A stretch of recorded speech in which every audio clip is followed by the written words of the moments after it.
자, 수험생 여러분, 다가왔습니다. 그렇죠? 내일이 이제 시험인데, 그렇죠? 오늘 이제 마지막 이제 한 번 더 쭉 한번 정리하는 시간을 갖도록 하는데, 제가 이제 어떤 문제를 뽑을까 하다가 또 우리가 이제 시간이 또 한정된 시간이기 때문에 18문제를 뽑았는데 제대로 할 수 있을까 싶을 정도입니다. 그래서 뭐 간단하게 이미 여러분들이 많이 준비해 왔기 때문에 간단하게 설명을 해서 진행하도록 하겠습니다. 아마 여러분들이 이미 유인물은 받았죠, 그렇죠? 그래서 우리가 첫 번째 문제는 의문의 변화라는 부분인데, 이 의문의 변화는 어떤 거냐면 아마 우리 소방직에서 특히 중요하게 다뤄지는 부분입니다. 그래서 아마 이 시험이 이제 작년도, 그다음에 재작년에도 출제가 되었던 거죠, 그렇죠?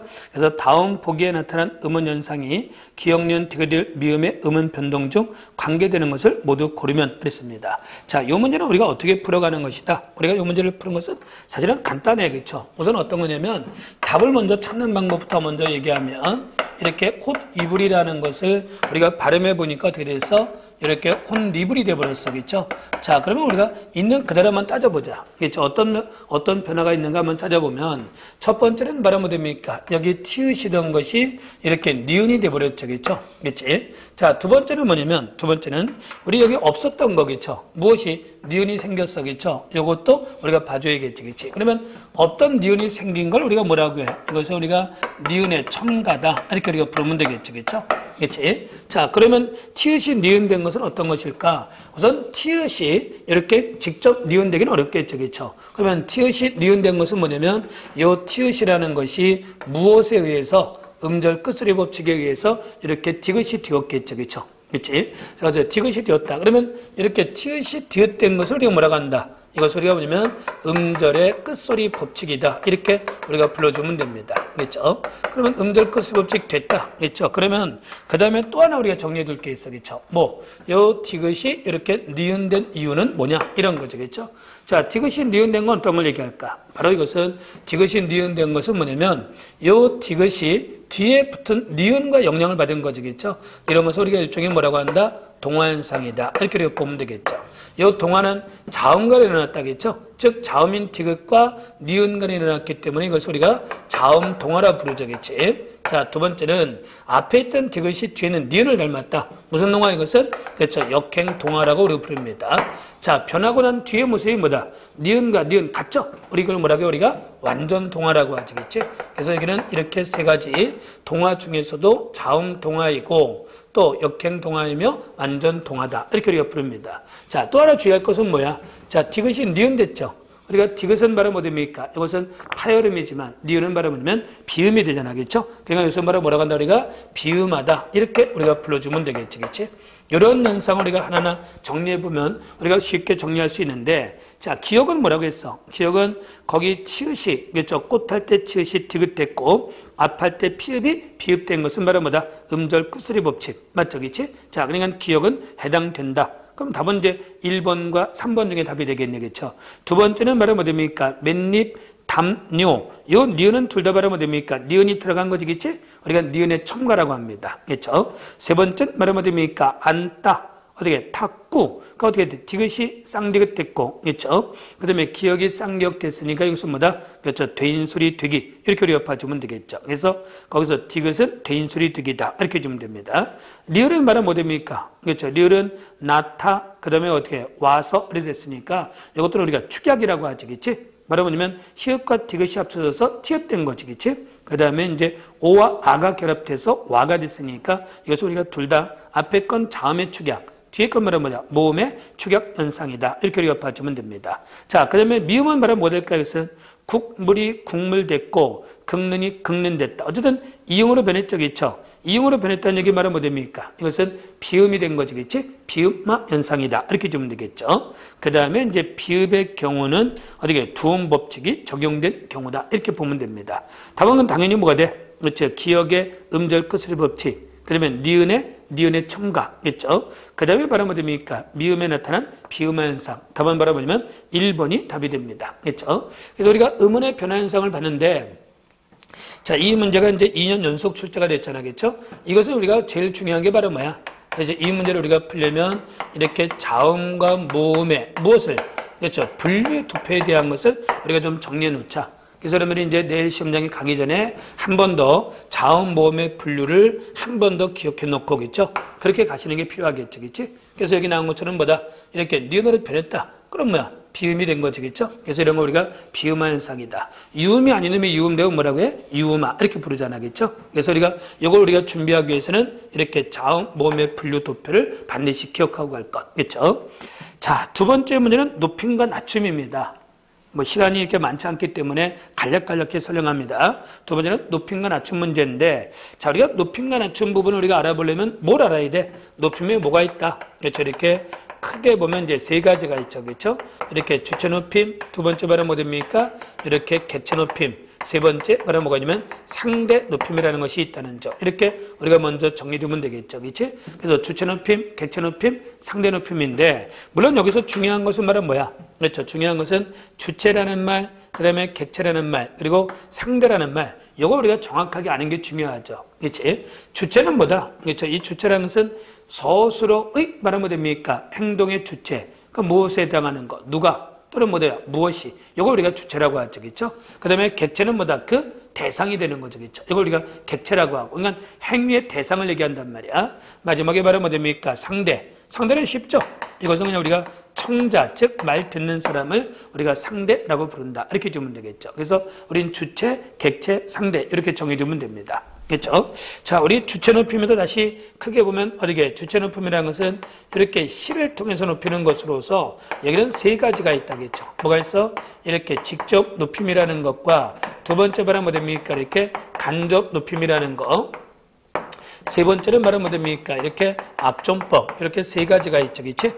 문제 포인트는 어디 있다고 했어요? 여기서 간접 높임이 가장 이제 자주 문제가 되죠. 그렇죠? 이걸 잘 정리해 두어야 됩니다. 자, 그러면 객체 높임이라는 것은 무엇을 통해서, 이것은 이제 특별한 어휘를 통해서 우리가 높여주게 되는 것이고, 이 객체 높임이라는 것은 어휘, 즉 말하면 됩니까? 이래서 어디게 보다를 배다라고 한다든지, 또는 말하면 됩니까? 모시다라든지, 그렇죠? 이런 단어를 통해서 높여주는 것이 객체 높임이다. 이렇게 정해 두면 됩니다.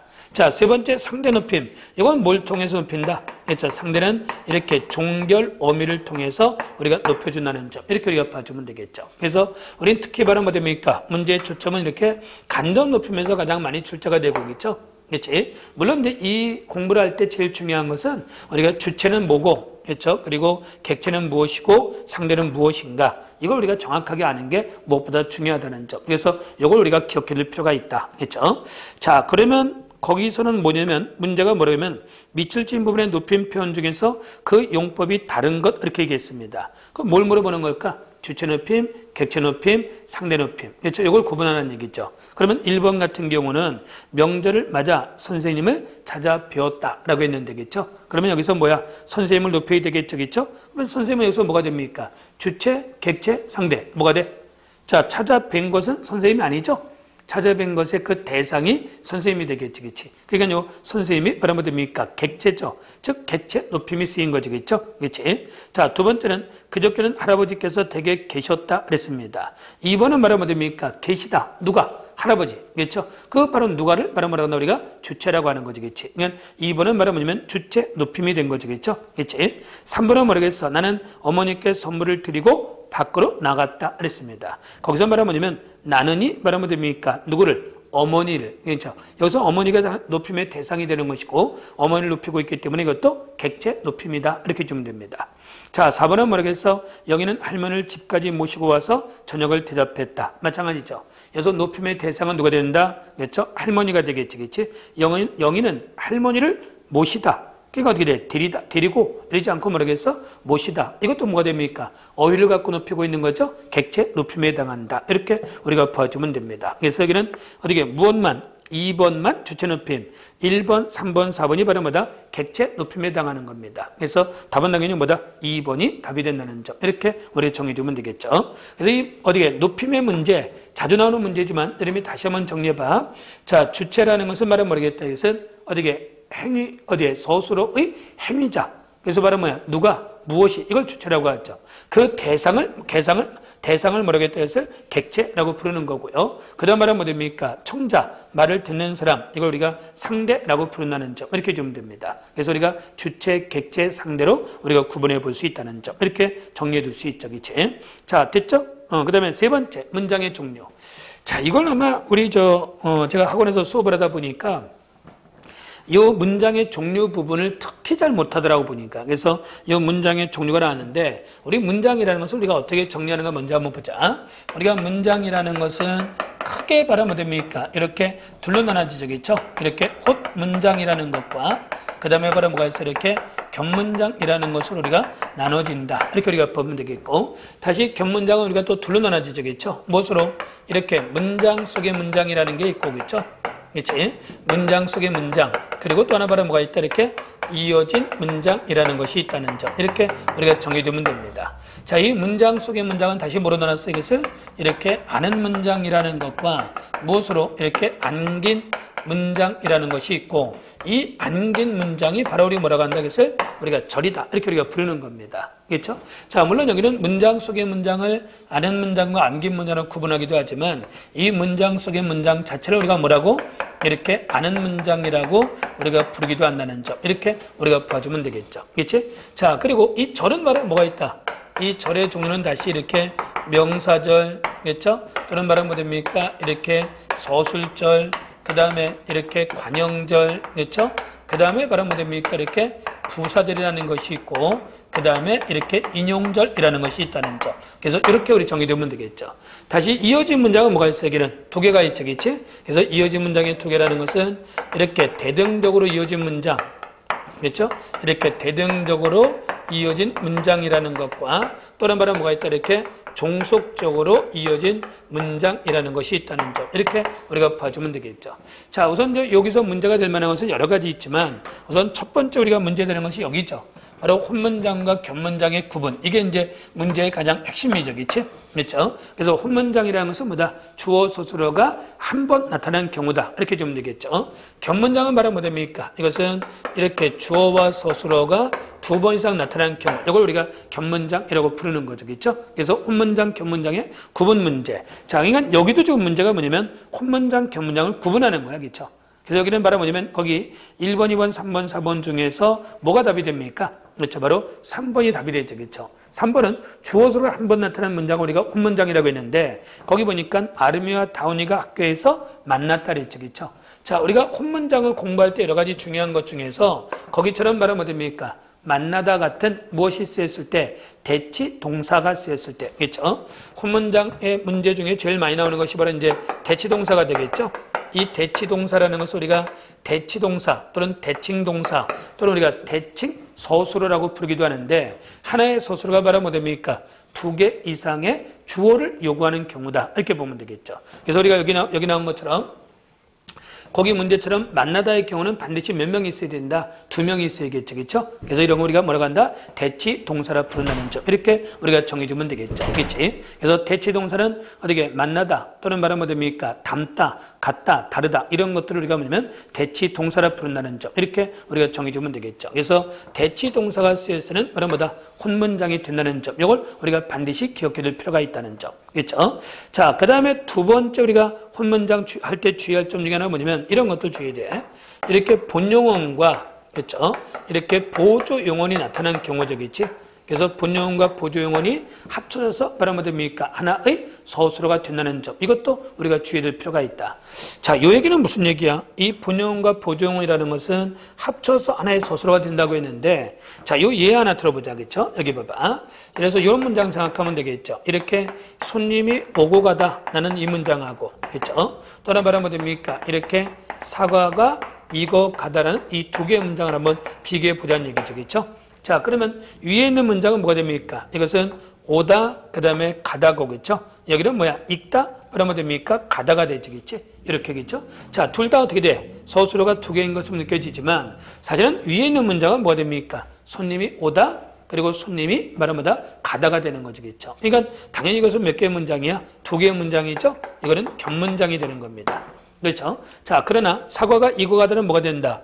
이거는 사과가 읽다, 사과가 가다. 이렇게 할 수는 없지, 그렇지? 자, 여기서 뭐냐면 사과가 익다는 말은 되지만, 그렇죠? 사과가 가다는 안 되지, 그렇지? 이때 가다는 뭐 한다? 어디게 익다를 어디게, 그렇죠? 익다의 의미를 좀 더 보태어주는 역할을 하는 거죠. 그래서 우리 이것을 뭐라고 하냐? 이렇게 본용언이라 부르고 이 가다를 우리가 보조용언이라 부른다는 얘기죠. 그래서 이 전체를 뭐라 모르겠어 하나의 서술어다 이렇게 우리가 봐주면 됩니다. 그래서 이 본용언, 보조용언은 하나의 서술어가 된다.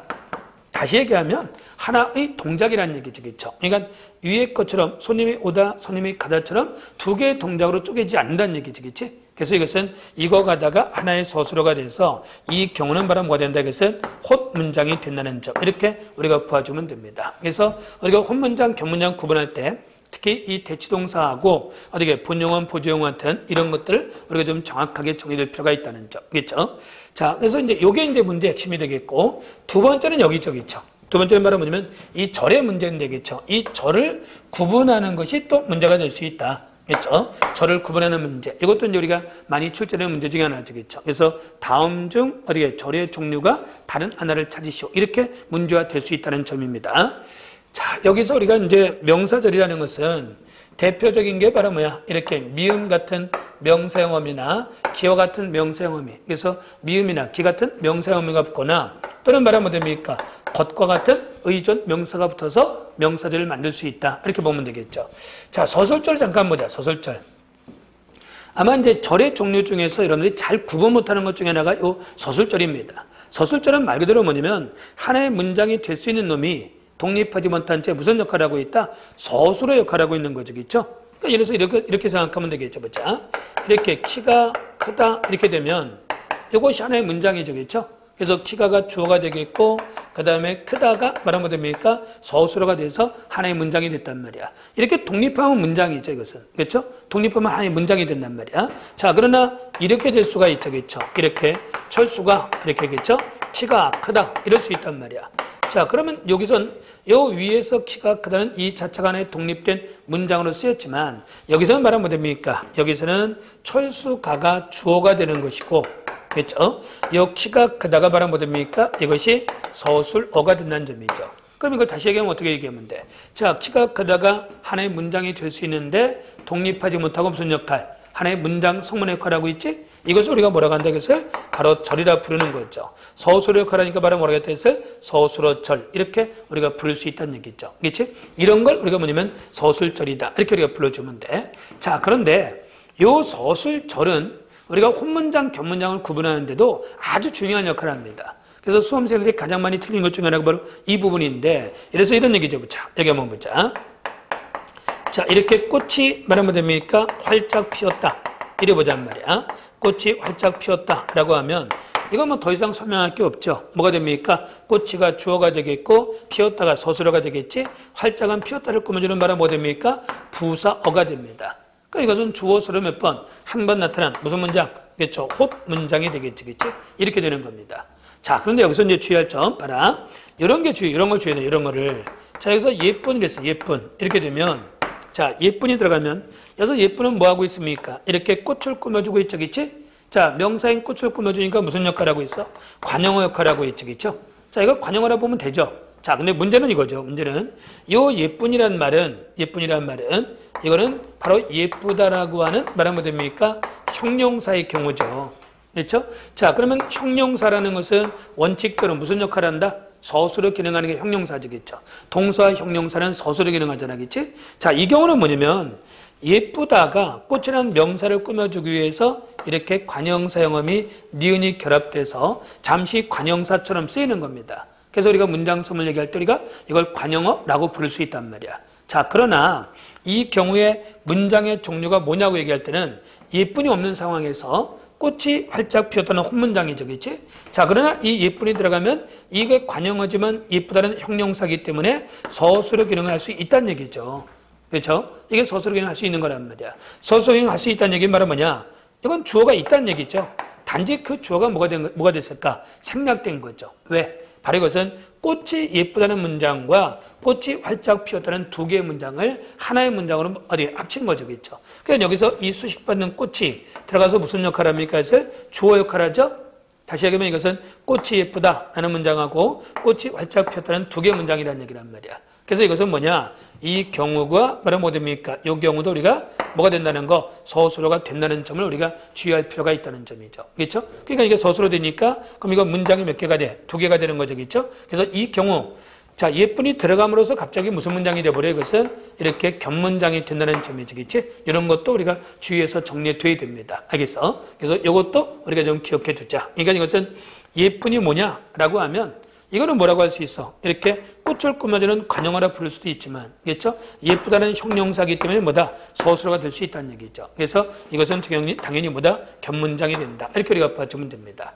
자, 관형절, 그 다음 바로 뭐 됩니까? 부사절. 그 다음에 인용절 등이 있다는 거. 그래서 부사절은 뭐야? 없이, 같이, 달리 이런 것들을 가지고 우리가 부사절을 만들 적이죠. 그 다음에 이제 이어진 문장은 뭐다? 이렇게 대등리로 이어진 문장과 종속조로 이어진 문장이 있다. 라고 해서. 그래서 우리가 이제 문장의 종류에서는 이렇게 제일 많이 나오는 것은 결국 이제 혼문장, 견문장을 구분하는 문제. 이때 우리가 대치동사나 본용어 플러스 보조원의 관계를 우리가 잘 확인해 두자. 이렇게 얘기했습니다. 그러면 거기 1번을 봐봐. 1번은 뭐냐면 철수는 키가 매우 크다라고 해서 이 경우는 뭐냐면 철순이 주어가 되는 거죠. 그 다음에 키가 매우 크다가 서술어 크라고 있단 말이야. 그런데 뭐가 됐어? 여기서 키가 매우 크다가 이것 자체가 뭐가 돼? 그렇죠? 하나의 문장이 될 수 있죠? 이런 걸 우리 뭐라고 한다? 서술절이라고 부른다는 얘기죠. 그렇지? 2번은 바로 뭐 됩니까? 철수가 사라졌다 이렇게 하면 되겠죠. 그렇죠? 철수가가 주어고 사라졌다가 서술어입니다. 근데 무엇이 소리도 없이가 뭐하고 있어? 사라졌다를 꾸며주고 있는 거죠. 무슨 역할? 부서 역할을 하고 있다. 그런데 이 소리도 없이는 이것만 가지고 하나의 문장이 될 수 있다는 얘기죠. 소리가 없다가 되지겠지? 바로 부사절이 되는 거죠. 4번은 바로 뭐 됩니까? 뿌리가 깊은 나무는 바람에 흔들리지 않는다. 나무는 바람에 흔들리지 않는다가 문장이죠. 그렇죠? 근데 뿌리가 깊은 이게 뭐하고 있어? 나무를 꾸며주고 있죠? 이때 뿌리가 깊은 뭐다? 뿌리가 깊다. 하나의 문장이 될 수 있단 말이야. 근데 바로 이것이 독립하지 못한 채 나무를 꾸며주는 무슨 역할? 관용어 역할이라고 했죠. 그렇죠? 이것을 우리가 관형절이라고 우리가 부른다는 점. 이렇게 주면 돼. 그래서 여기서 3번만 뭐가 됩니까? 대치동사가 쓰인 혼문장이죠. 그렇죠? 나머지 1번, 2번, 4번은 뭐다? 전부 견문장이 됩니다. 그래서 답은 바로 몇 번? 3번. 이렇게 정리하면 되겠지. 그래서 다시 한번 정리하면 혼문장, 견문장의 구분 문제, 이 문제하고 특히 여기 바로 뭐 됩니까? 절을 구분하는 문제. 이것도 우리가 중요한 것이다. 이렇게 우리가 봐주면 돼. 그래서 그런 것들 우리가 기억해 놓기 바랍니다. 자, 이번엔 네 번째 단어들의 관계 한번 좀 보자. 자, 단어들의 관계에서 우리가 기억해야 될 것은 요거죠. 우리가 쉽게 얘기해서 동음이어라는 말과, 그렇죠? 동음이어라는 말하고 다이어라는 말에 대해서 우리가 정확하게 구분하는 게 필요하다는 점이죠. 그렇지? 동음이어는 뭐야? 동음이어는 말 그대로 동음. 음은 같지만 뜻이 다른 거. 자, 이걸 동음이어와 다이어를 자꾸 이제 모르겠다고 하는 사람들이 많은데 쉽게 해서 동음이어는 음만 같이 다른 말이야, 다른 말. 제가 우리가 동음이어라 부르는 것이고 다이어는 뭐가 됩니까? 같은 말인데 이것이 좀 더 어떻게 넓게 다른 의미로 사용되고 있는 것을 우리가 다이어라 부른다. 이렇게 보면 됩니다. 그래서 다시 얘기하면 이 동음이어라는 것은 이런 걸 생각하면 되겠죠. 눈 그러면 이 눈이 바로 뭐 됩니까? 이렇게 사람의 눈일 수도 있겠지만 이렇게 내린 눈일 수도 있잖아, 겠죠? 이거는 전혀 다른 말이잖아, 겠지? 이걸 우리가 뭐냐면 동음이어라 부르는 거죠. 그렇죠? 다이어는 바로 뭐 됩니까? 이것은 다의 많은 뜻을 갖고 있다는 얘기죠. 그러니까 하나의 뜻, 이래서 눈이라고 하면 이 눈이, 그렇죠? 바로 뭐 됩니까? 이놈이 어떤 의미를 가질 수가 있어? 이거는 사람의 눈이 될 수 있지만 우리가 안목이 될 수도 있고, 그렇죠? 그렇지? 또는 뭐 눈치를 의미할 때도 있고, 그렇지? 시력을 의미할 수도 있고, 그렇지? 그러니까 이 눈이라는 말이 바로 뭐 됩니까? 사람의 눈이지만 이것이 사람의 눈을 지시하는 말이 쓸 수도 있죠. 그들은 우리가 중심적 의미라고 하죠. 그러나 이것이 뭐로 쓸 수도 있다? 안목을 의미할 수도 있고 눈치를 의미할 수도 있고 어떻게 여러 가지 사용될 수 있다는 얘기죠. 그걸 우리가 뭐냐면 주변적 의미라고 한단 말이야. 그래서 이렇게 중심적 의미와 무엇으로 이렇게 주변적 의미로 이루어진 거 이것을 우리가 뭐냐면 이것을 다이어라고 부르는 겁니다. 그래서 요즘 이제 많이 나오는 것 중에 하나지, 그치? 그래서 동음이어와 다이어를 구분하는 겁니다. 그러면 거기 보니까 문제는 뭐라고 했어? 다이어와 동음이어의 차이를 고려할 때라고 했습니다. 밑줄 친 단어 중 그 관계가 나머지 셋과 다른 것 그랬습니다. 그럼 거기 바로 뭘까? 어머니는 문 밖에서 손을 기다리신다. 이때 손은 바로 뭐가 됩니까? 그렇죠? 이 손이라는 것은 어떻게 손님을 얘기하겠지. 2번은 뭐야? 결국 모든 유산이 형의 손에 들어갔다. 철수는 비누로 손을 깨끗이 씻었다. 이렇게 얘기했고, 나는 이 일에서 완전히 손을 떼겠다. 라고 했는데, 2번, 3번, 4번은 말하면 뭐야? 어떻게? 손. 여기서 왔겠지, 그치? 그러니까 말하면 됩니까? 1번이 답이 된다. 이렇게 정의되면 됩니다. 그래서, 자, 지금 다이어와 동음, 이어의 관계를 얘기했다. 다시 얘기하면, 동음이어는 같은 단어인데, 이것이 다양하게 쓰임을 하는 경우를 얘기하는 거고, 다이어는 동음 이어는 말하면 됩니까? 음만 같지 전혀 다른 말이다. 이렇게 우리가 보면 되겠죠. 그래서 지금 1번과 2번, 3번, 4번은 같은 말이 하겠죠. 그러니까 2번, 3번, 4번만 놓고 보면 다이어에 해당하겠지. 그치? 그러나 1번은 말하면 됩니까? 동음 이어다. 답은 1번. 이렇게 정의되면 됩니다.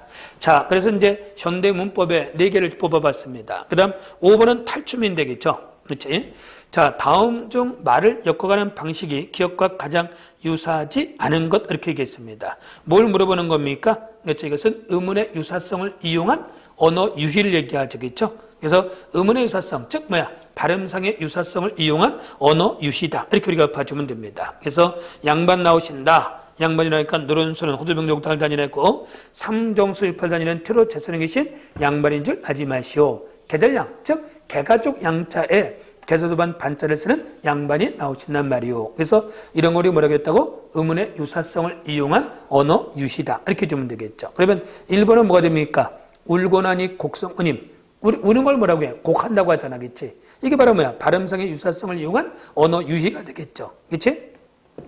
두 번째, 원사는 첩첩, 대상은 어디에? 대상은 주춤, 관계없다. 그치? 2번 답입니다. 3번, 서방인지 남방인지. 여기서 서는 말은 뭐야? 원래 글서자가 써야 되지만, 그치? 선역서자와 발음이 같죠, 그치? 그래서 바로 뭐야? 선역서자로 보아서 남역, 남자를 들여서 남방 이러고 있어, 그치? 바로 이것도 언어 유희가 됩니다. 아주뱀이고, 도마뱀이고, 이것도 바로 뭐야? 언어 유희가 되겠지, 그치? 그래서 의문의 유사성을 이용한 언어 유희다. 이렇게 우리가 봐주면 되겠죠. 그래서 탈춤. 자, 요 탈춤에, 거긴 대사의 전개 구조도 우리가 볼 수 있어, 그쵸? 맨 앞에 말뚝이는 말은 뭐야? 어떻게 양반을 조롱하는 거죠. 그래서 양반이 질책하죠. 말뚝이가 변명하죠. 마지막에 말하보다 양반이 만족하는. 그래서 말뚝의 조롱, 양반의 질책, 말뚝의 변명, 양반의 만족. 이런 과정이 반복되는 거죠. 그렇죠? 그렇게 정의되면 됩니다. 자, 답은 2번 답이 됩니다. 그래서 한 번 더 이름이 좀 관심 있게 보아주자. 그렇지? 자, 6번째는 뭐에 관한 얘기야? 바른 단어 쓰기인데, 그렇죠? 이 바른 단어 쓰기라는 것은 어떻게 뭐 올바른 우리가 단어의 쓰임, 즉 한글 맞춤법은 좀 달라겠지. 한글 맞춤법은 표기가 맞다 안 맞다를 얘기하는 거지만 이 바른 단어 쓰기는 바로 뭐 됩니까? 적절한 단어이냐를 묻고 있는 거죠. 그렇지? 그래서 이것도 우리 시험에 꽤 자주 나오는 것 중에 하나이기 때문에 여러분이 좀 관심 있게 보아두는 게 필요하다. 자, 밑줄 친 어휘가 적절하게 쓰이지 않은 것 이랬는데 싱그러운 봄나물이 입맛을 돋우다 이렇게 얘기했습니다. 이거는 뭐냐면 이제 어떤 것만 그렇죠? 안경 돋수를 돋구다. 이때만 돋구다가 쓰이지. 나머지 전부 돋우다가 쓰이는 겁니다. 그렇죠? 자, 두 번째 걷잡다. 야, 이것도 아마 수십 번 우리 공무원 시험에 나왔던 것 같아. 그렇지? 뭐 소방직에도 여러 번 나왔죠. 그렇죠? 그래서 디귿의 걷잡다와 티읕의 걷잡다를 우리가 구분해 둬야 되는데 그렇죠? 바로 티읕의 걷잡다는 뭐가 어디에 걷잡을 수 없는 그렇죠? 여기서 말하면 뭐 됩니까? 디귿의 걷잡다가 써서 말하면 됩니까? 어떤 형세 따위를 붙들어 잡다. 이렇게 되는 거죠. 그렇죠? 그렇지? 그래서 티읕의 걷잡다는 말하면 됩니까? 어림잡다. 이런 정도가 되는 거죠. 그렇지? 여기선 티읕이 아니라 뭐가 써야 돼? 디귿이 써야 맞다. 라는 얘기입니다. 그렇죠? 자, 그래서 여기 2번이 잘못됐다. 그렇지? 바닷가에서 새우를 불에 그슬러서 그랬습니다. 그슬리다. 이렇게 얘기했죠. 그렇죠? 그슬다. 그슬다는 뭐야? 그렇죠. 그 불의 겉만 약간 태우는 걸 우리가 그슬다라고 하는 거고. 그 다음에 4번은 맛히다죠. 그렇죠? 자, 이런 거 동사나 형용사가 이렇게 나왔을 때는 우리가 기본형으로 바꿔보는 게 좋아요. 그렇죠? 그래서 맛히다. 이렇게 되겠지. 그렇지? 그래서 뭐라면 됩니까? 답은 2번. 그렇죠? 2번만 어디에 잘못 쓰였다. 이렇게 보면 됩니다. 그렇죠? 자, 7번째는 단위어입니다. 단위어. 뭐 단위어는 우리 뭐 소방직에서도 여러 차례 나왔지만 뭐 기본적인 건데 그치? 한 번 더 좀 어디 그러면 관심 있게 보자는 얘기야. 거기 보니까 누나는 결혼을 하면서 이불, 그렇죠? 이불은 어떻게 돼? 두 채라고 하죠. 그렇죠? 그렇지? 이불 두 채. 채는 어디에서? 집을 쓸 때도 우리가 채를 쓰기도 하죠. 그렇죠? 이불 두 채, 집 두 채 이렇게 겠죠. 자, 채를 쓰면 되겠고 두 번째는 뭐야? 질린 듯 상기되어 있는 얼굴이로 머리카락 몇 올이죠. 올. 그렇죠? 올 이렇게 하면 되겠고 그 다음에 어디게 한 땀 한 땀 아니면 한 코 한 코. 땀은 뭐야? 바느질을 얘기할 때 우리가 땀이라고 하고요. 그렇죠? 뜨개질은 말은 뭐 됩니까? 코를 쓰죠. 그렇지? 그래서 바느질은 땀, 뜨개질은 코 이렇게 주면 됩니다. 거기는 당연히 뭐야? 뜨개질이니까 뭐가 돼야 돼? 코를 쓰는 게 맞겠지. 그렇지? 그래서 말은 뭐 됩니까? 몇 번? 2번이 답이 된다. 이렇게 우리 정해 주면 되겠죠. 뭐 그런 문제는 뭐 제가 더 설명하지 않아도 여러분들이 뭐 쉽게 그 해설만 보고도 알 수 있죠. 그렇죠? 그래서 그런 것 여러분이 보아두시면 되겠고, 한글 맞춤법 문제로 가보자. 그렇죠? 한글 맞춤법. 어문 규정에 맞는 것끼리 묶인 것 그랬습니다. 그렇죠? 1번을 보니까 말하면 뭐 됩니까? 심부름꾼. 됐죠? 자, 콧배기 할 때는 뭐가 돼야 돼? 여긴 사이시옷을 쓸 수 없겠죠. 그렇지? 왜? 이거는 처음부터 뒤에 것이 된 소리이기 때문에 사이스 현상이 나타나지 여기는 사이시옷을 쓸 수 없는 경우에 해당합니다. 그렇죠? 그래서 뭐라면 됩니까? 여기는 시옷을 빼고 뭐라고 해야 돼? 코 빼기 이렇게 줘야 되겠죠. 그렇지? 그 사이시옷과 관계된 것이 4번에 나와 있잖아. 그렇죠? 거기는 뭐라면 됩니까? 장밋빛 이렇게 얘기했는데, 자, 한번 여기 보자. 우리가 사이시옷이 쓰이는 조건에 대해서, 그렇죠? 우리가 사이시옷은 어느 때 쓰이는가 우리가 한번 보자는 말이야. 사이시옷의 조건은 첫 번째 뭐야? 그래서 우리가 첫 번째는 사이소리 현상이 나타나는 걸 우리가 확인해 보는 게 중요하겠죠. 그렇죠? 그래서 사이소리 현상이라는 것은 뭐다? 우리가 사이소리 현상은 우리가 세 가지로 정리해 둬야 됩니다. 그렇죠? 첫 번째는 바로 뭐 할 때? 그렇죠? 발음할 때 뒷말의 첫 소리가 뭐가 된다? 대인 소리가 되는 경우. 두 번째는 말하면 됩니까? 니은 소리가 덧나는 경우. 세 번째 말하면 뭐가 돼? 니은 소리가 덧나는 경우. 이 세 가지가 사이소리 현상이다. 다시 정리해 보면, 자, 첫 번째는 발음할 때 뒷말의 첫 소리가 된 소리가 되거나, 거기 장밋빛을 봐봐. 발음하면 어떻게 됩니까? 장밋빛 되게 되니까 뒷말의 첫 소리가 된 소리가 됐죠? 이걸 우리가 뭐냐면 사이소리 현상이라고 한단 말이야. 아니면 니은 소리가 덧나거나, 아니면 니은 소리가 덧나는 경우다. 니은 소리가 덧나는 거, 제사와 날이 결합하면 뭐가 돼? 제삿날. 니은이 덧났죠, 그렇죠? 니은 소리 덧나는 거, 뭐가 있어? 깨와 입이 결합하면 뭐가 됩니까? 깻잎 이렇게 되니까 니은 소리가 덧나는 거지, 그렇지? 이런 거 우리가 사이소리 현상이라고 한다. 자, 사이소리 현상이 되면 두 번째는 뭘 확인해야 되냐? 두 번째는 이렇게 앞말의 끝소리가 이렇게 줘야 돼. 앞말의 끝소리가 무엇이 돼야 돼? 모음이 돼야 된다. 거기 장밋빛은 뭐야? 장미와 빛이니까, 그렇죠? 어떻게 되는가 봐봐. 장미와 빛이니까 어떻게 장밋빛 뒷말의 첫 소리가 된 소리 됐지? 자, 앞말의 그 소리 몸으로 끝났죠, 그렇죠? 이렇게 정리하면 되겠죠. 이게 확인되면 세 번째는 바로 뭐 해야 됩니까? 세 번째는 우리가 합성어의 조건을 우리가 정리해 둬야 되는데, 합성어의 조건은 세 가지가 있어. 첫 번째 바로 뭐냐면 이렇게 순우리말과 순우리말의 결합 이렇게 주면 되겠죠. 두 번째는 순우리말과 한자어의 결합 이렇게 주면 되겠고, 세 번째는 뭐라면 됩니까? 이렇게 두 음절의 한자어 중에서는 딱 몇 개만, 6개만 이렇게 주면 되겠죠. 6개 뭐다? 곡간, 퇴간, 그렇죠? 착간, 횟수, 숫자, 세방, 그렇죠? 6개. 반드시 암기해 줘야죠, 그렇죠? 이렇게 보면 됩니다. 그러면 장밋빛은 어디에 해당해? 자, 사이소리 현상 나타났지? 앞말의 끝소리 모음도 맞죠? 자, 장미와 빛은 어떻게 됩니까? 적어도 빛은 우리말일 거 아니야, 그렇지? 그러니까 여기 바로 뭐 할 수 있다? 사이시옷 넣을 수 있다? 이런 얘기지, 그렇지? 그래서 말하면 됩니까? 거기 4번에 장밋빛, 사이시옷 넣어줘야 되는 겁니다. 그렇죠? 그러면 다시 올라가 보면 거기 앞에 있는 말하면 됩니까? 콧배기는 이건 처음부터 콧배기니까 뒷말의 첫 소리가 뒷소리가 된 거니까 이건 발음할 때 나타나는 현상이 아니죠? 그러니까 여기 시옷 빼야지, 그렇지?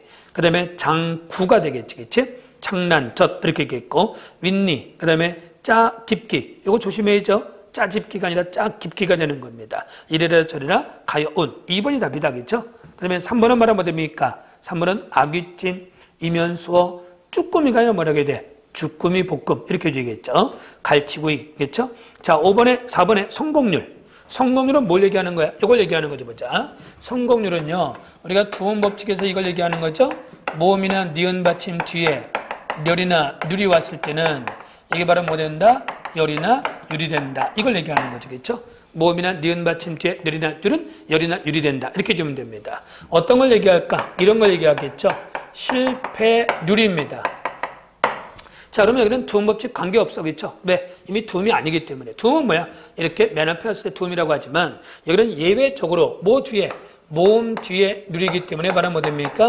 이렇게 실패율이 되는 거죠, 그렇죠? 이렇게 되겠지, 그렇지? 그럼 거기는 뭐야? 성공률은 이런 예외적 규정에 해당되지 않죠? 그러니까 말하면 뭐 됩니까? 성공률 이렇게 쓰는 게 맞습니다. 그렇죠? 그래서 말하면 뭐 됩니까? 거기서는 어떻게 성공률 맞다.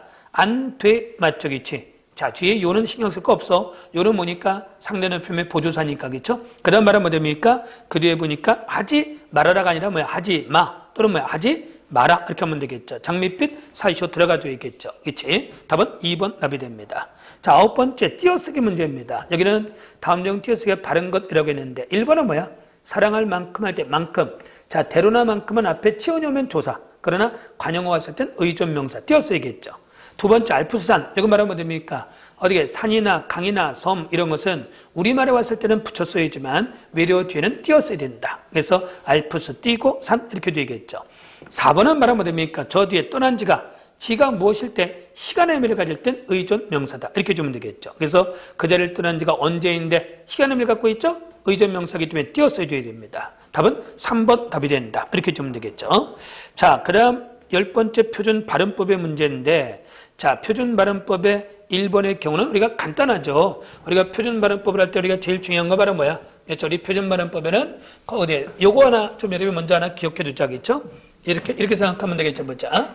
이렇게 이런 경우와 그렇죠? 이런 경우와 그다음 말하면 뭐 됩니까? 이런 경우를 생각해 보자. 우리 뒤에 여기처럼 이게 뒤에 게 자음이 시작돼서 그럼 이건 무조건 끊어서 발음하는 거야.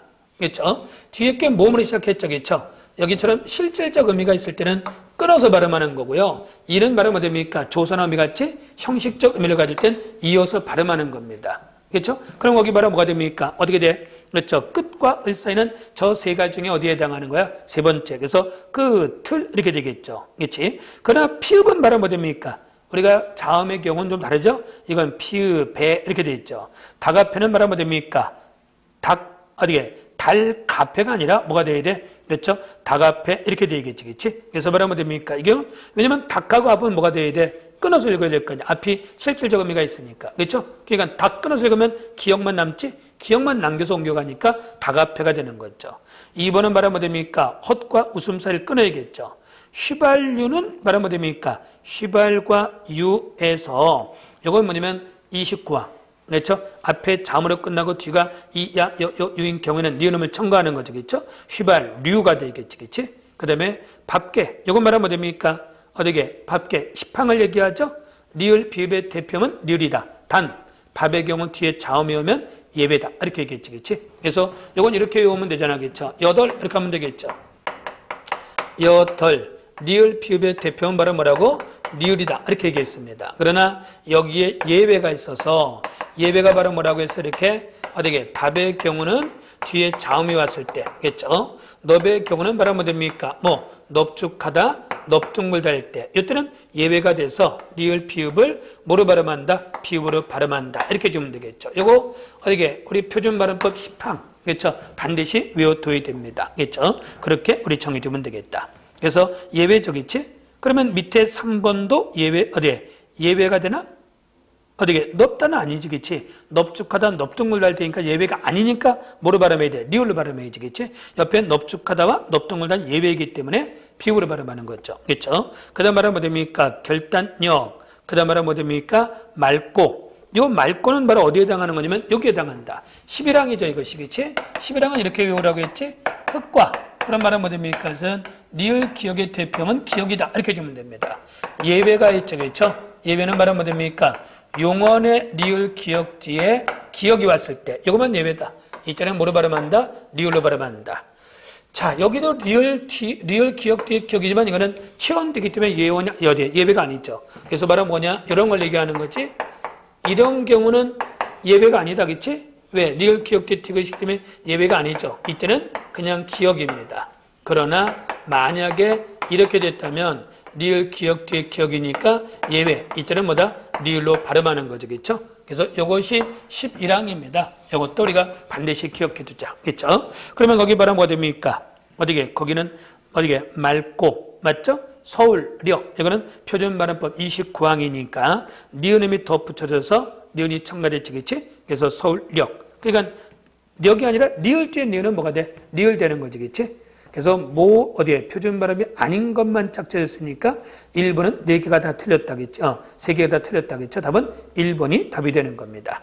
그렇죠? 자, 11번은 바로 뭐 됩니까? 다음 중 로마자 표기법에 따라 바르게 표기하지 않은 것이라고 했는데, 자, 거기는 종로일가, 세종로, 오죽헌 이랬겠지? 자, 종로일가, 행정구역, 세종로, 도로명, 종로일가, 도로명, 그렇죠? 붙이면 넣는 경우지, 그렇지? 오죽헌은 바로 뭐 됩니까? 이것은 기역, 디귿, 비읍 뒤에 시옷은 애초를 넣어줘야 됩니다. 그렇죠? 그게 바로 뭐 됩니까? 묵호, 지편전, 오죽헌, 그렇죠? 묵호, 지편전, 오죽헌. 기역, 디귿, 비읍 뒤에 시옷을 애초를 넣어주기 때문에 OJU까지 됐죠. KHEON이 되겠지. 그렇죠? 답은 바로 뭐 된다? 4번이 답이 되는 겁니다. 그렇죠? 그래서 거기 로마자 표기법에서 붙임표를 넣는 경우가 4가지가 있죠. 어떤 4가지야? 우선 어떻게 발음상 혼돈의 우려가 있을 때, 두 번째는 도로명, 세 번째는 행정구역, 그렇죠? 또 하나 바로 뭐가 있습니까? 이름 사이에 넣을 수 있다. 이렇게 정해주면 되겠죠. 자, 12번째는 말하면 뭐 됩니까? 이거는 주제에 적합한 소재의 선별이라고 했습니다. 그렇죠? 거기 보니까 자, 이 문제도 우리 소방직에서 참 좋아하는 문제인데 간단해. 개발 제한 구역에 대한 규제 완화 방침은 철회된다. 그럼 뭐라고 됩니까? 이 내용과 통일성을 띠고 있는 것만 우리가 제재로 찾으면 되겠죠. 그렇죠? 개인의 재산권을 보호해야 되면 이건 말하면 뭐 됩니까? 개인의 재산권을 재산권을 보호해야 된다. 그러면 개발 제한 구역 없애야겠지. 그렇지? 그렇죠? 두 번째, 더 이상 생태계 파괴해서는 안 된다. 이거는 뭐야? 필요 없는 것들, 상태가 파괴해서 안 되면 개발 제한 구역을 계속 둬야 되겠지. 그러니까 말하면 뭐 됩니까? 기억은 말하면 뭐 됩니까? 뭐가 돼? 그렇죠? 기억에 다시 봐. 개인의 재산권을 보호해야 된다고 했으니까 이거는 개발 제한 구역을 철회하라는 얘기니까 기억이 필요 없고 니은은 필요하잖아. 그렇지? 기억 빼고 니은 들어가야 되는 거. 어디? 3번 답이 되겠네. 그렇죠? 그렇게 주면 되겠죠. 그렇지? 그 다음에 13번은 진술 방법입니다. 그래서 이 진술 방법에서 다음 중 진술 방식이 같은 것이라고 했는데 우리가 진술 방식 거기 보니까 노승은 미소 뜬 얼굴로 경험과 나를 맞아주었다. 소설이죠? 서서의 방법이 쓰인 거지, 그치? 그렇죠? 한 번 더 정리해보면 1번은 뭐라고 했어? 1번은 말하면 됩니까? 설명에 해당하는 거고, 그렇죠? 2번은 말하면 됩니까? 자기의 주관적 의견이니까 이거는 바로 어디에 해당한다? 자기의 주관적 의견이라면 그래서 논증 쪽에 가깝겠죠, 그렇죠? 그 다음에 3번은 바로 뭐가 됩니까? 그것은 서서에 해당하는 것이고, 그렇죠? 4번은 바로 뭐 됩니까? 그것은 묘사 쪽에 해당하죠, 그렇죠? 그래서 진술 방식에 관한 거 당연히 답은 바로 뭐 됩니까? 그것은 그렇죠? 3번 답이 된다는 점. 14번은 글의 정보 확인인데 주제를 찾는 거잖아요, 그렇죠? 우리가 주제를 찾을 때 우리가 방법은 이런 거죠, 그렇죠? 한번 더 보자. 우리가 주제를 찾을 때 우리가 3가지를 좀 주의하라. 첫 번째는 말하면 뭐 됩니까? 이렇게 반복되는 단어가 주제일 가능성이 대단히 높다는 점, 그렇죠? 두 번째는 말하면 뭐 됩니까? 두 번째는요. 일반적 진술의 주제가 있다는 점을 우리가 명심하자는 말이야. 그렇죠? 주제는 구체적 진술에 있는 것이 아니라 일반적 진술 부분에 주제가 있다. 이렇게 정리되면 됩니다. 그렇죠? 그래서 우리가 글이라는 것은 이렇게 일반적 진술과 구체적 진술로 이루어지겠죠. 이 구체적 진술이라는 것이 바로 예시라든지 인용이라든지 또는 이유 제시라든지 또는 말하면 됩니까? 상세와 같은 것을 얘기하는데 주제는 바로 뭐 됩니까? 이 구체적 진술이 아니라 일반적 진술에 있다. 이렇게 주면 되겠죠. 세 번째 주제는 바로 뭐 됩니까? 사실보다는 바로 뭐 됩니까? 지식보다는 바로 뭐다? 그 사람의 주관적 의견. 이게 주제라는 점을 생각해 두면 되겠죠. 그래서 특히 우리는 이 두 번째 것을 반드시 기억하자. 이런 얘기죠. 그렇죠? 그럼 여기 바로 뭐 됩니까? 자, 분노는 공격과 복수의 행동을 유발한다. 이렇게 얘기했습니다. 이건 누구야? 자기의 바로 뭐 됩니까? 의견이죠. 그러니까 이게 바로 답이 되겠지. 그렇죠? 그럼 거기 뭐가 답이 됩니까? 몇 번? 그렇죠? 그래서 글의 중심 내용으로 가장 적절한 것이라고 했는데 자기의 주관적 의견과 관계된 것이니까 뭐가 답이 됩니까? 첫 번째 문장에서 분노는 공격과 복수 행동을 유발한다. 즉, 뭐라면 됩니까? 분노가 이야기하는 행동의 변화. 답은 바로 몇 번? 2번. 이렇게 주면 되겠죠. 다시 한번 정리해봐. 반복되는 단어. 그러나 제일 중요한 건 이거야. 일반적 진술 부분에 주제가 있다는 점. 그렇죠? 또 하나 말하면 됩니까? 사실보다는 지식보다는 그 사람의 의견, 주관적 의견, 그 사람의 주관적 의견이 주제가 된다는 점. 이거 우리가 좀 기억해 두시면 됩니다. 그렇죠?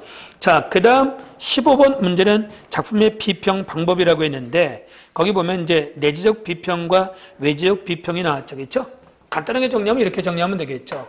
하나의 작품이 있을 때 이 작품을 이렇게 작가적 입장에서 작가 또는 시인의 입장에서 작품을 볼 수도 있고 그렇죠? 이렇게 독자적 입장에서 문학 작품을 볼 수도 있죠. 또는 말하면 됩니까? 이렇게 시대 상황 그렇죠? 또는 말하면 이렇게 현실 세계 이런 것 입장에서 문학 작품을 바라볼 수도 있죠. 그렇죠? 자, 마지막은 말하면 됩니까? 이렇게 작품 자체의 입장에서 문학 작품을 바라볼 수도 있다는 점. 이렇게 우리가 보면 되겠죠. 자, 시인, 작가적 입장을 보면 우리 뭐라고 한다고 했어요? 이거 우리가 표현론이라고 부르고요. 그 다음에 시대 상황, 이거 우리가 뭐냐면 이것을 반영론이라고 부르죠겠죠. 독자적 입장, 이거 우리가 효용론 또는 말하면 뭐됩니까? 이것을 이렇게 수용론이라고 우리가 부르기도 하죠겠죠. 마지막에 작품 그 자체, 이거 우리가 절대주의적 관점이다. 또는 말하면 뭐됩니까? 이것을 존재론이다. 이렇게 부르기도 하고 또는 이것을 우리가 이렇게 구조론이라고 부르기도 합니다. 여기서 이 작가적 입장, 독자적 입장, 현실세계 입장 이게 바로 뭐냐면 외재적 관점이고 이게 바로 뭐다? 역사주의 비평 관점에 해당한다. 이렇게 우리가 봐주면 되겠죠. 이쪽을 바로 우리 뭐라고 하겠어요? 이거 우리가 내재적 관점이라고 하죠. 그렇죠? 그리고 이것이 바로 뭐다? 우리 형식주의 그렇죠? 또는 우리가 구조주의라는 말을 쓰기도 합니다. 그렇죠? 이렇게 우리가 정의두면 되겠지. 그렇지? 그러면 거기는 뭐라고 해야 돼? 자, 이 작품의 비평 방법은 우리가 작품을 우리가 볼 필요는 없어. 그렇지? 그냥 거기 보기만 보면 되겠죠. 1번은 바로 뭐라고 했어? 그렇죠? 마금날, 찝기오고 등의 시어는 강렬한 이미지를 지니고 있어 이 시의 어조와도 잘 어울리는 것 같다. 이거는 바로 뭐 됩니까? 뭐만? 작품 자체만 갖고 얘기하고 있죠? 1번이 답이 되겠죠. 2번은 뭐야? 작가가 나왔고, 그렇죠? 3번은 바로 뭐 됩니까? 이 작품을 읽으면서 나는 누구야? 독자적이죠. 4번은 말하면 됩니까? 이 시가 일정 강점기에, 그러니까 뭐야? 현실 상황, 시대 상황이죠. 그치? 그러므로 2번은 말하면 됩니까? 여기서 2번은 표현론적 관점, 3번은 효용론적 관점, 4번은 말하면 됩니까? 반영론적 관점이다. 그래서 답은 당연히 말하면 뭐다? 1번이 답이 된다. 이렇게 정해주면 됩니다.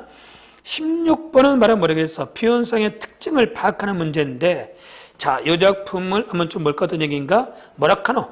즉, 뭐가 쓰였다? 사투리가 쓰였죠. 그렇죠? 근데 재밌는 거는 어디게 일행은 머력하나가 한 번, 어디게 또 삼행에는 머력하나가 두 번, 오행에 머력하나가 세 번이죠. 그렇죠? 이건 말하면 3번 얘기죠. 시어를 점층적으로 반복함으로써 고조되는 감정을 나타내고 있다는 점. 이렇게 주면 되겠죠. 그렇지? 자, 머력하나 저편 강기석에서 네 머력하나 바람에 불려서 이승 아니면 저선을 떠난 뱃머리에서 어디게 나의 목소리도 바람에 날려서 우리 오른쪽에 있는 어디에 우리 17번 문제하고는 다르죠. 거기에 뭐냐? 까마득한 날에 하늘이 처음 열리고 어디 다고는 소리 들렸으랴. 이렇게 문장이 매듭지어지는데 여긴 지금 이별과는 문장을 매듭지지 않고 있죠. 이런 거 우리 뭐라고 한다고 했어요? 거기 2번이죠. 말끝을 감춤으로써 말로 표현하기 어려운 성서를 표출하고 있다. 이런 얘기지. 그치? 그러니까 뭐라 뭐 됩니까? 2번, 3번 대책 있지? 그 다음 말은 뭐 됩니까? 이 뭐라커는 사투리. 이게 바로 뭐야? 일상적 대화의 말투죠. 그러니까 바로 무엇과도 관계 있어? 4번과도 관계 있죠. 그러니까 관계없는 건 바로 뭐가 됩니까? 1번. 즉 대립적 시어를 병참으로써 현실의 모순을 극복하고 있다. 이거는 전혀 관계없지. 그렇지? 그래서 답은 1번이 답이 되는 겁니다. 그렇죠? 그렇게 우리 정의해두면 되겠다. 그래서 표현상의 특징이라는 것은 이제 말 그대로 뭐야? 어떤 뭐 이미지를 본다든지 또는 어떻게 시어를 본다든지 그렇죠? 또는 어떻게 수화법을 본다든지 이런 것들이 바로 뭐 됩니까? 바로 표현상의 특징이 되겠죠. 그렇죠? 그러니까 어떤 것들이 되겠어? 이래서 뭐 작품의 구조 그렇죠? 또는 시어적인 특성, 그렇죠? 또는 말하면 됩니까? 수사법 이런 것들겠지, 그렇죠? 이런 걸 우리가 살펴볼 수 있겠죠, 그렇죠? 그렇지? 그래서 시어라는 것은 뭐 향토적 시어가 쓰였다든지 이런 것도 우리가 말하면 뭐 됩니까? 표현상의 특징이 되겠죠, 그렇죠? 또 문장 어디 시의 구조, 어떻게 구조 같은 것도 우리가 뭐 시간적 구성이다. 뭐 이런 여러 가지 있을 거 아니야, 그렇죠? 이런 것들이 바로 뭐 됩니까? 바로 어떻게 표현상의 특징이라고 보면 됩니다. 그렇죠? 그래서 여기서는 바로 무엇과 관계없다. 1번과는 관계가 없다. 이렇게 우리가 봐주면 되겠죠. 그렇지? 자, 그 다음 17번은 바로 뭐에 관한 얘기야? 서정적 자의 태도인데, 그렇죠? 서정적 자라는 것을 바로 뭘 얘기합니까? 우리가 이것을 시적 자라는 말을 쓰기도 하죠. 그렇죠? 그렇지? 그럼 그 태도라고 했으니까 바로 뭐야? 이것은 말 그대로 하면 되겠죠? 우리가 태도라는 것은 우리 일반적으로 사람의 태도를 생각하면 되죠. 어떻게? 그 사람은 적극적이다, 소극적이다. 그렇죠? 저항적이다, 수능적이다. 그렇죠? 이렇게겠지? 남성적이다, 여성적이다. 이런 것들이 바로 뭐냐면 태도가 되겠지. 그렇지? 여기는 말은 뭐 됩니까? 이 시에서 나타난 시적 가지의 태도로 가장 적절한 거랬습니다. 자, 이육사의 광야인데 이육사의 광야는 바로 뭐 됩니까? 어떻게? 자신의 삶을 되돌아보면서 반성하고 있다. 이렇게 얘기했고 현실을 부정적으로 인식하고 그것을 극복하라고 있다. 바로 뭐야? 저항적 의지를 보여주고 있는 거죠. 그러니까 뭐라 뭐 됩니까? 현실을 저항이라는 것 자체가 뭐야? 현실을 긍정한다면 오히려 순응하겠지. 그렇지? 순응적 인물이 되겠지만 여기선 현실을 부정하니까 저항적 인물이 되겠죠. 그리고 그것을 극복하려고 하는 저항적 의지를 보여주고 있다. 맞죠? 그렇지? 그러면 당연히 바라면 뭐 됩니까? 2번이 답이 되는 거죠. 그렇죠? 그래서 서정적 자, 작중마자의 태도, 남성적, 여성적, 적극적, 소극적, 저항적, 순응적 뭐 이런 것들 그렇죠? 우리가 생각해 두면 됩니다. 그렇죠?